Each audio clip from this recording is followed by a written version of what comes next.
नमस्ते बच्चों।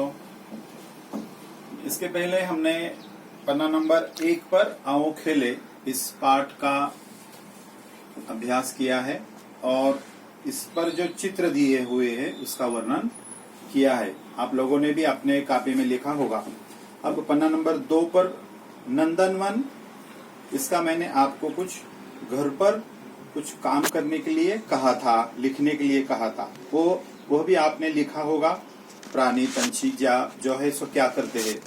अब पन्ना नंबर 3 पर पहली इकाई शुरू होती है, उसमें हरियाली में खुशहाली। इसी पन्ना नंबर 3 का भी हमें चित्र का वर्णन करना है। तो इसी चित्र में पंछी क्या कर रहे हैं, क्या कहते हैं, इसी प्रकार प्राणी क्या करते हैं, इसका वर्णन आपको करना है। यहाँ पर लिखा है विद्यार्थियों को चित्र देखकर बताने के लिए कहे या क्या हुआ होगा। मतलब यहाँ क्या हुआ होगा यह आपको बताना है, लिखना है या अपने बड़ों को बताना है। जो भी कुछ इस चित्र में दिखता है वह लिखना है।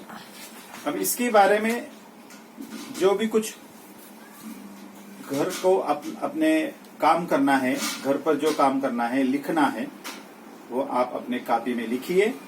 तो आज हम एक कविता सुनने जा रहे हैं, कविता पढ़ने जा रहे हैं। पहले मैं आपको पन्ना नंबर 4 पर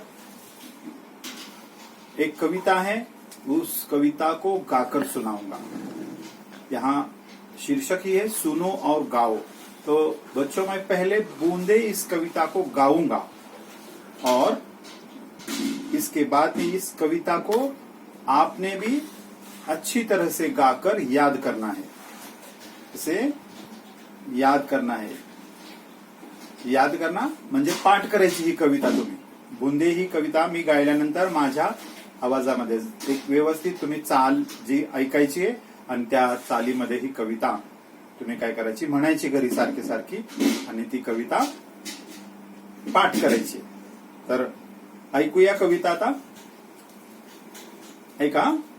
रिम झिम गाती बूंदे, धरती पर है आती बूंदे, खेतों बागों मैदानों में हरियाली फैलाती बूंदे, धरती से नालों नदियों में सागर में मिल जाती बूंदे, गर्मी से तपते लोगों को शीतलता पहुंचाती बूंदे, मेंढक मोर पपीहे कोयल सबका मन हर्षाती बूंदे, पुरवाई के रथ पर चढ़कर इठलाती मुस्काती बूंदे, रिम झिम गाती बूंदे, धरती पर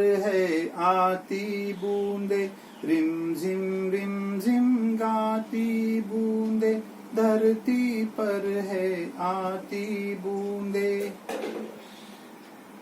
ठीक आहे।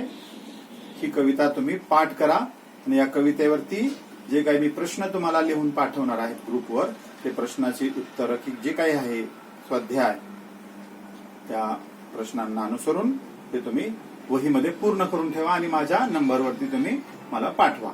ठीक आहे। धन्यवाद।